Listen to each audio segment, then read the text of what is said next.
This happened when I was a small kid, perhaps like 8 years of age. My folks had me late. My two more seasoned kin are both at least 10 years more established than me. I was woken up around midnight to a disturbance from first floor.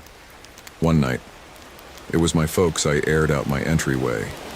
Furthermore, heard my folks blowing a gasket about something. I didn't know what it was. I went to the flight of stairs and stood at the top calling down mother, father. My mother came to the lower part of the steps and shared with me, "Hit the sack." I tuned in without posing any inquiries. I could tell they were fretted over something. However, I was attempting to return to rest at the point when I heard the front entryway ground floor forcibly close. And afterward, it was dead quiet. I assumed they went out, yet I didn't know why, one way or the other. I paid attention to my mother and returned to rest. I awakened again to sounds. Ground floor again. It was the front entryway shutting, and afterward, strides. Yet, no talking normally. I accepted they were back home and simply being peaceful so that they wouldn't awaken me. I heard infrequent advances and crashes from ground floor. I heard drawers and cupboards being opened and shut. And I thought without a doubt I heard the refrigerator opening as well. I thought it was my more established sibling Chris, who's 10 years more seasoned than me. And at the time, he was at that point driving. So he was going out and getting back home late. So him returning home at like 2 a.m. Furthermore, rummaging the ice chest wasn't unusual. At every one of these are everything I was telling myself. Consistent clarifications concerning what I was hearing ultimately. I heard strides coming up the steps, getting stronger and closer until they arrived at the top and then advanced first thing to my entryway. My entryway discreetly and gradually opened. I didn't sit up or move. I just had my eyes open, confronting the entryway as I was still setting down. There weren't any lights on beyond my room. Whoever was strolling around was doing as such in obscurity. So all I saw was this dark mass at my entryway. Looking like the state of somebody's head, I said each name, beginning from Chris to mother to father. Then I just expressed who's there. They didn't answer. They just shut the entryway, and I was left there, confounded yet gently creeped out. I heard strides going first floor. I was persuaded it was my father presently coming to beware of me, later returning home. However, I didn't know why he was disregarding me. I heard nothing from down the stairs. For some time, now, I permitted interest to get the better of me, and I went down the stairs in obscurity. I kept every one of the lights off as I was moving toward the kitchen, and I froze at the entryway, seeing a tall figure standing solidly in the center of the kitchen. I said "Father," expecting it was him. Just based off the size of this individual, a profound voice expressed return higher up. I ran back up the steps to my room and shut the entryway and hopped under the covers. All I was believing was the reason did my father's voice sound appreciate that the truth of a stranger being in the house didn't sunrise on my blameless little psyche. Not until a minimal some other time when I heard the front entryway opening and an uproar from first floor again. The voices of my folks, I went to the highest point of the flight of stairs once more, and they were stunned to see I was as yet alert. I asked everything happened. They said to me that Chris had a little mishap, yet that he would have been fine. I figured out month later that he had gotten into a vehicle, mishap driving in a condition that he shouldn't have driven, and my guardians got a call from the emergency clinic, and so they raced to see him. First thing passing on me to rest, I inquired as to whether he had come in my room previously, and that was at the point when I discovered that they had been gone for quite a long time. My mother began going ballistic, shouting at my father since he had forgotten to lock the entryway when they hurried out of the house. Me telling my guardians about the individual at my room entryway and in the kitchen made my father search the house with his firearm and my mother to call the police. The last thing I truly recollect was being asked by a cop to give my story. My guardians let me know that they felt like boneheads, making sense of, for the police, that they let me be and left the entryway opened. I barely care about esteem was taken, despite the fact that whoever broke into the house obviously didn't have expectations of hurting me. Having a complete outsider in your home is currently an unnerving experience. presently envision going through that at 8 years old. It was around 2013 or 2014. My sibling was about 7 or 8 years old, and we had just moved into a new house to be closer to school and save on rent. The house was nice, all things considered. It even had a cozy fireplace for the winter.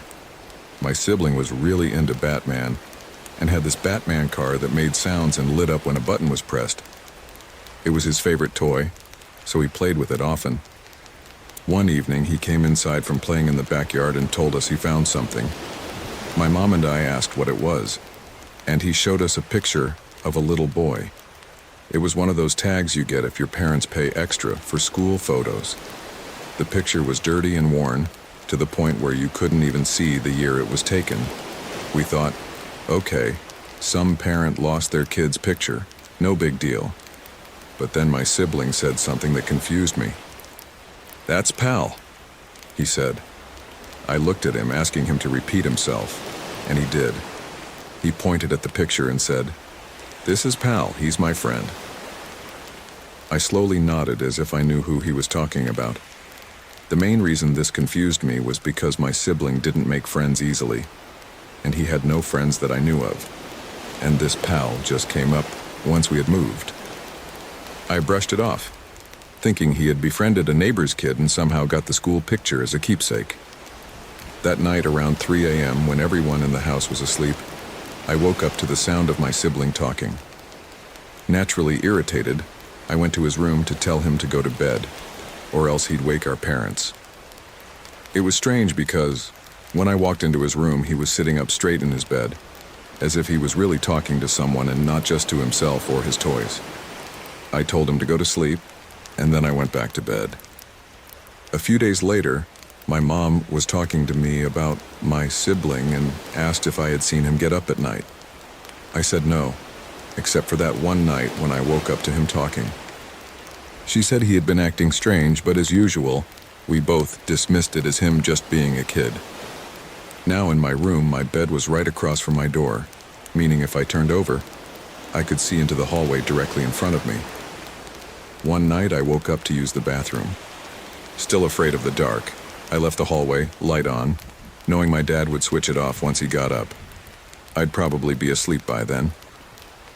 As I lay in bed, facing my door, a sudden noise made me jump.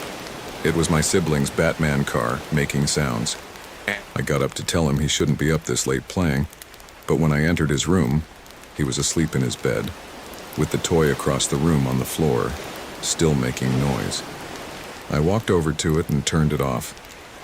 Finally, I was able to go back to sleep. But in the following days, my sibling wouldn't stop talking about Pal.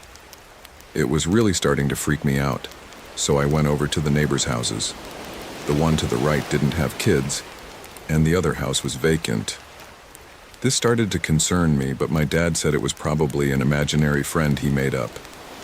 I went along with it because I couldn't think of any other explanation. However, almost every night one of us, my mom, dad, or sister, would hear my sibling's toy making noise and have to go into the room to turn it off.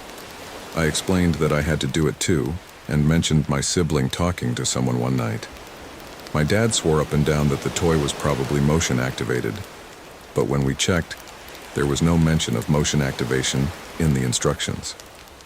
My sister and I were so scared by it that we started sleeping in my room together, which I'm glad we did, or else I'd probably write this off as a bad dream.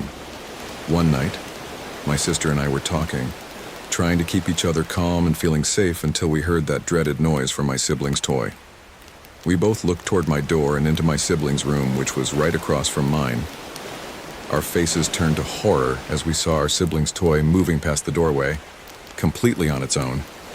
We screamed and ran to our parents' room, and they got furious at our sibling, thinking it was a cruel joke to play on us, especially since we were already freaked out. What he said next creeped me out. It wasn't me. Pal wanted to play. That night, the toy went into the trash, batteries removed and all. My sister and I felt relieved until the next day when my sibling had the toy again. My parents accused him of taking it out of the trash, to which he responded, "Pal got it for me." The toy was broken into little pieces and discarded for the final time. My sibling was clearly upset, but our parents got him another Batman doll, and everything seemed fine. It wasn't until about a week later that we all felt like things were back to normal and that Pal was gone. My mom was cooking chicken breasts on the George Foreman grill when she came into the living room to ask us something.